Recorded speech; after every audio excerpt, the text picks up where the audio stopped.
students. In our last class we had studied about the LCR circuit, and in today's class we are going to solve some numerical problems of the LCR circuit.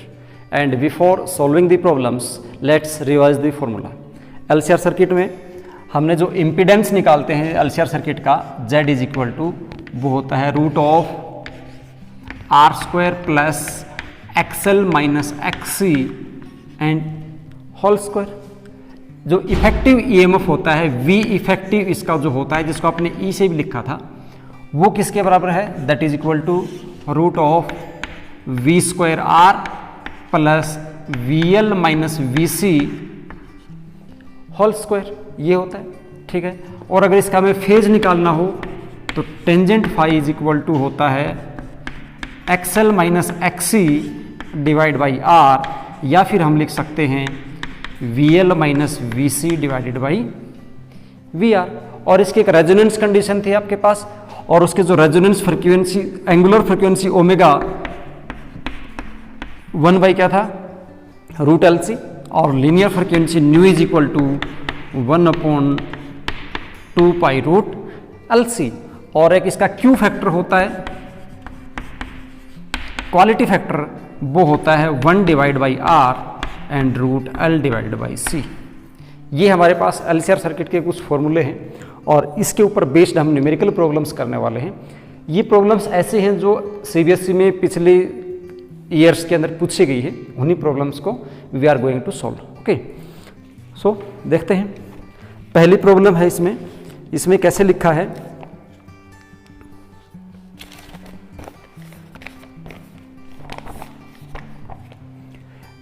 The figure shows a series LCR circuit connected to a variable frequency 200 volt source with L is equal to. देखिए क्या दे रखा है, voltage given है आपको, V is equal to है 200 volt, और उसके साथ है L इंडक्टेंस दिया हुआ है, L इज इक्वल टू आपके पास है 50 मिली हेनरी गिवन है, और C जो है कैपेसिटेंस वो है 80 माइक्रोफेराड गिवन है, और जो रेजिस्टेंस है R इज इक्वल टू वो दे रखा है 40 ओम.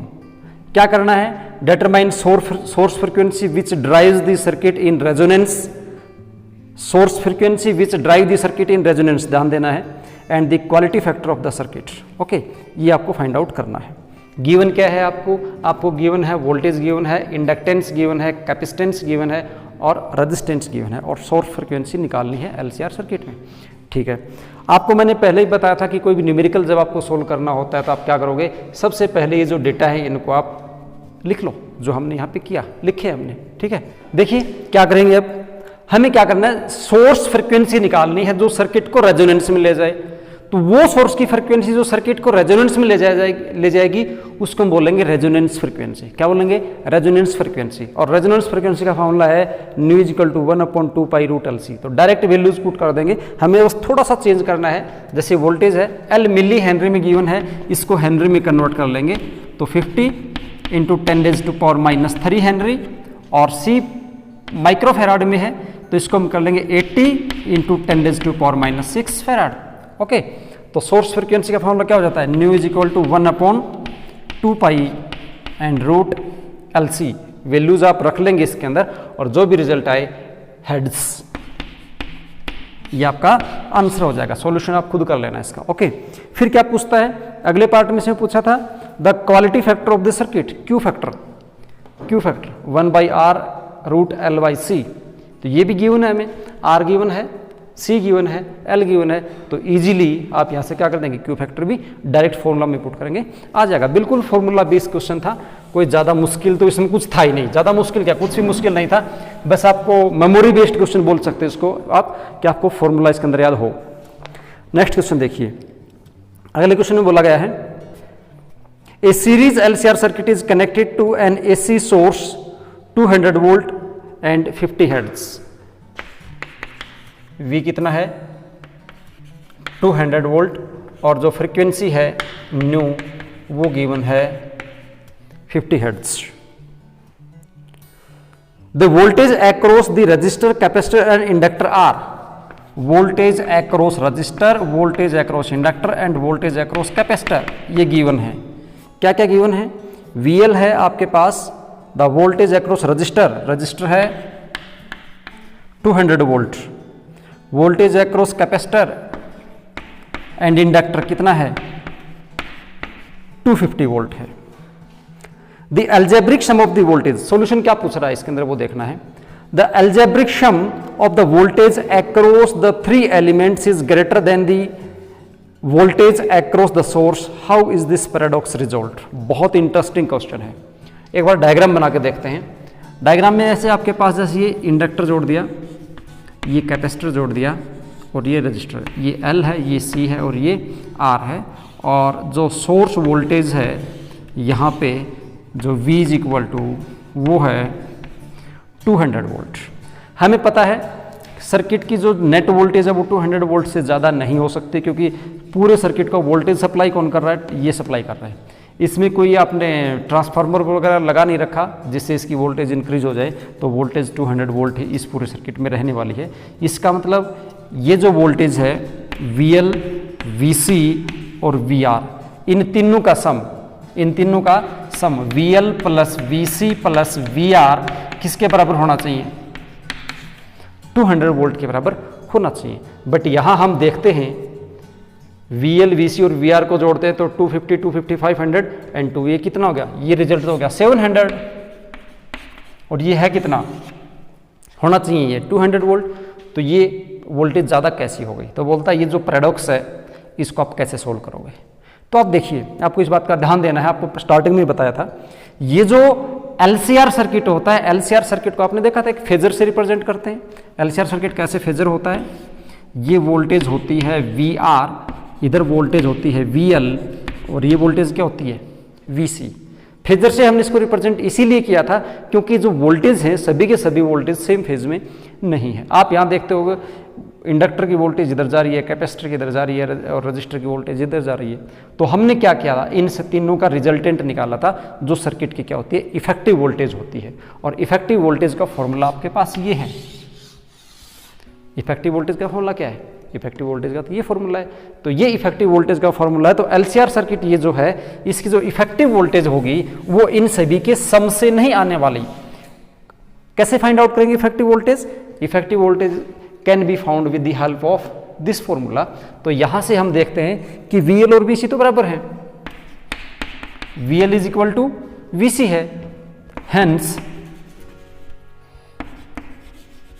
V effective is equal to root of V square R that is equal to VR। और VR कितनी है? VR है 200 वोल्ट। तो V इफेक्टिव कितना हुआ? V इफेक्टिव हुआ 200 वोल्ट। और जो 200 वोल्ट है ये अप्लाइड वोल्टेज ही है। समझ में आ गया? LCR सर्किट में आप नॉर्मली जैसा DC सर्किट आपने पढ़ा, और DC सर्किट में अलग अलग जो कंपोनेंट्स होते हैं उन जैसे आपने 3 रेजिस्टेंस जोड़ दिए सीरीज में R1, R2, R3।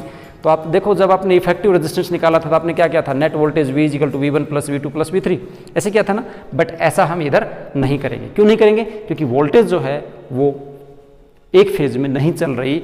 हर इंडक्टर में अलग फेज है, कैपेसिटर में अलग है और रजिस्टर में उसका अलग फेज है। तो हम यहाँ पे वोल्टेज इफेक्टिव निकालते हैं। ठीक है, अगला क्वेश्चन इसमें पूछा गया है part number 2। Given the value of resistance R is, R की वैल्यू गिवन है। R की वैल्यू कितनी गिवन है? R की वैल्यू गिवन है 40 ओम। 40 ओम गिवन है। Calculate the current in the circuit. अब आपको सर्किट का करंट निकालना है।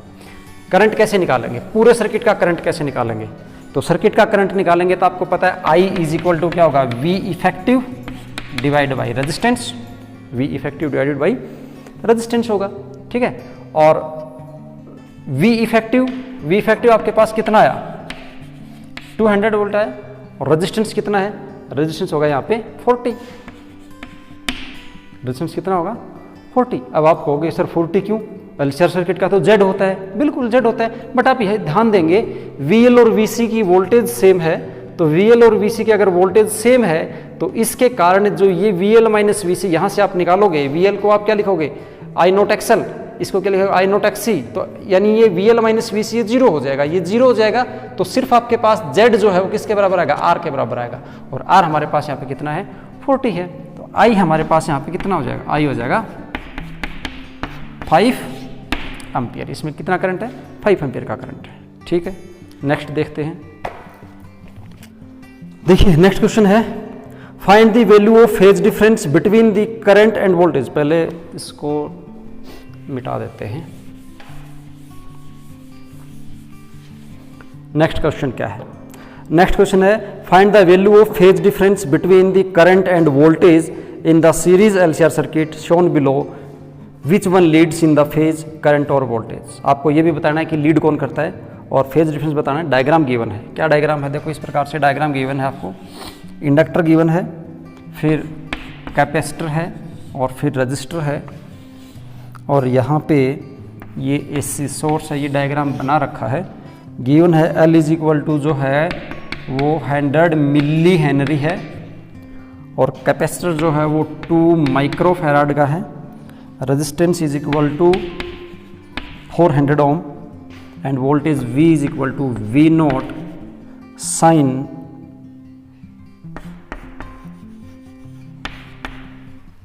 1000t प्लस 5, ये गिवन है। Find out the phase difference between the current and voltage. एक तो फेज डिफरेंस निकालना है करंट का और वोल्टेज का LCR सर्किट में। तो देखिए LCR सर्किट का फेज डिफरेंस कैसे निकलता है, फॉर्मूला हमने लिखा है। फेज डिफरेंस अगर आपको निकालना हो तो आपको XL minus XC divide by R या फिर VL minus VC divide by R, इसका ज़रूरत पड़ने वाला है। हम यहाँ से क्या निकाल सकते हैं, VL माइनस VC निकालने के बजाय आपको L दे रखा है, तो हम यहाँ पे XL फाइंड आउट कर सकते हैं, यहाँ पे XC फाइंड आउट कर सकते हैं क्योंकि C गिवन है, C इज इक्वल टू और R गिवन है, मीन हम ये फॉर्मूला यूज करेंगे XL minus XC divided by R। तो सबसे पहले हम फेज डिफरेंस निकाल लेते हैं। Tangent phi is equal to XL minus XC by R, हमें XL की जरूरत पड़ेगा XC। XL का फॉर्मूला क्या होता है, XL इज इक्वल टू होता है ओमेगा L, XC बराबर 1 डिवाइडेड बाई ओमेगा C। मतलब आपको किसका जरूरत पड़ेगा, ओमेगा का जरूरत पड़ेगा। किसके लिए, if you want to find XL and XC then you need omega. So from this circuit how we can find omega? Our V is equal to applied voltage, V is equal to V naught sin 1000t plus 5. Compare this equation with the standard equation. Standard equation हमारे पास क्या होता है, V is equal to V naught sin omega t plus 5 होता है। Okay. So if we compare these two equations then we find that omega is equal to 1000. Omega is equal to 1000, तो omega 1000 है तो हम calculate कर लेते हैं। Omega कितना है, 1000 है यहाँ पे, तो एक्सल हमारा कितना हो जाएगा, XL is equal to omega, omega is equal to 1000 into L, millihenry है तो मिली हेनरी है तो 100 और मिली को करेंगे तो 10 टू पावर माइनस 3 ओम आ जाएगा। ये एक्सल किस में आएगा, ओम में आएगा क्योंकि ये रेजिस्टेंस है, रेजिस्टेंस यूनिट ओम होती है। 10 टू पावर माइनस 3 से ये कैंसिल हो जाएगा। एक्सल की वैल्यू आपके पास कितनी आई, 100 ओम। XC निकालेंगे, XC is equal to 1 by omega C होता है, that is equal to 1 divided by omega कितना हुआ एंड C कितना हुआ, 2 माइक्रो फैराड है तो 2 माइक्रो होता है 10 टू पावर माइनस 6, ये आपके पास हो जाएगा 10 to power 6 divided by 1000 into 2 that is equal to 10 to power 3 divide by 2 that is equal to कितना हुआ 500 ओम। ओके, ये 500 ओम हो जाएगा। आर आपके पास ये गिवन है। अब हमें निकालना क्या है, हमें निकालना है फेज डिफरेंस। अब देखिए यहाँ से दोनों क्वेश्चंस का जवाब आपके पास आ गया। क्वेश्चन ने पूछा है कि लीड कौन करता है, कौन लीड करेगा, करंट लीड करेगा या वोल्टेज लीड करेगी, तो वो आपको पता होना चाहिए। अगर हमने आपको बताया था अगर हम एक्सएल माइनस एक्सी लिखते हैं इसका मतलब एक्सएल बड़ा है एक्सी छोटा है, मतलब ये इंडक्टर डोमिनेटेड सर्किट है। अगर एक्सी माइनस एक्सएल लिखते तो क्या होता है, एक्सी बड़ा होता है एक्सएल छोटा होता, तो कैपेसिटर डोमिनेटेड सर्किट था। अब आपको यहाँ से ये देख लेना कि बड़ा कौन है, एक्सएल में से एक्सी में से कौन बड़ा है, ये तो एक्सएल है and this is the value of XC. So here we find that XC is greater than XL, so it is capacitor dominated circuit. कौन सा सर्किट है, कैपेसिटर डोमिनेटेड सर्किट है। तो कैपेसिटर डोमिनेटेड सर्किट है तो इसमें lead कौन करेगा, कैपेसिटर डोमिनेटेड सर्किट में कौन लीड करता है, करंट लीड करता है। तो जो पार्ट नंबर 2 था इसमें आपका, उसका जवाब हो जाएगा it is capacitor dominated circuit, so current leads the voltage bye phase angle pi by 2।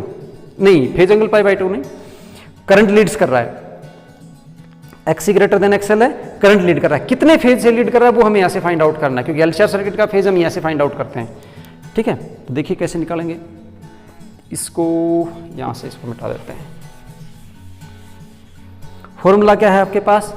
Formula है tangent phi is equal to XC minus XL divided by R. XC is equal to 500, XL is equal to 100 and R is equal to 400। Result कितना आया? 400 divide by 400 1। Tangent phi is equal to 1 and phi is equal to tangent inverse 1, और tangent inverse 1 कितना होता है? 45 degree. Phase difference कितना आएगा? 45 degree. Capacitor dominated circuit है, lead कौन कर रहा है? लीड कर रहा है इसमें कौन? लीड कर रहा है करंट। कैसे? अगर इसका आपको फेजर भी बनाने के लिए बोल दिया जाए तो देखिए अब इसका फेजर इस प्रकार से बनेगा, this is current, this is VL and this is VC।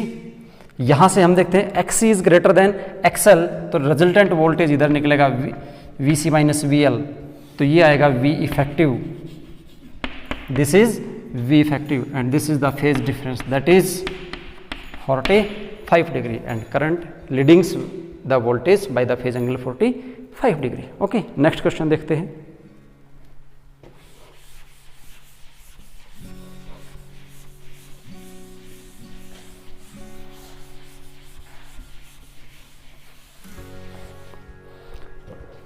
Next question है, डायरेक्ट एलसीआर सर्किट में फॉर्मूले आपको याद है तो सभी क्वेश्चन आप इजीली निकाल सकते हो, ज़्यादा मुश्किल क्वेश्चंस नहीं है।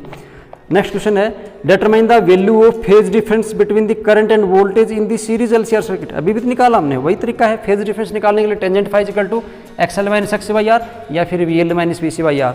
जितने भी क्वेश्चन हैं सभी में यही पूछ रखा है। और देखते हैं क्वेश्चन ये है, figure shows A series LCR circuit with L is equal to 10 Henry, C is equal to 40 microfarad, R is equal to 100 ohm, connected to a variable frequency 240 volt source। यहाँ कंफ्यूज मत होना, बहुत बच्चे confuse हो जाते हैं। Variable frequency 240 volt source, इसका मतलब यहाँ पे क्या है? 240 वोल्ट का सोर्स है और उसकी फ्रीक्वेंसी वेरिएबल है, उसके साथ ये कनेक्टेड है। Okay, calculate angular frequency. Angular frequency करनी है तो आप ये फॉर्मूला लगा देंगे, current at the resonance frequency. Resonance frequency पे करंट करना है तो कैसे करो? आपको पता है रेजोनेंस फ्रीक्वेंसी के ऊपर Z is equal to R हो जाता है। एट रेजोनेंस ये दोनों वोल्टेज बराबर हो जाएंगी, ये बराबर हो जाएंगे, तो V इफेक्टिव जो है वो रेजिस्टेंस की जो वोल्टेज है वही होगी। या हम ये बोल सकते हैं कि Z is equal to R हो जाएगा, तो resonance current I is equal to V effective divided by R। ये फॉर्मूला लगा के आप इसको सोल्व कर देंगे। फिर अगर पूछ रखा है the RMS potential drop across inductor at resonance. RMS का पोटेंशियल ड्रॉप निकालना है। RMS पोटेंशियल ड्रॉप कैसे निकालेंगे?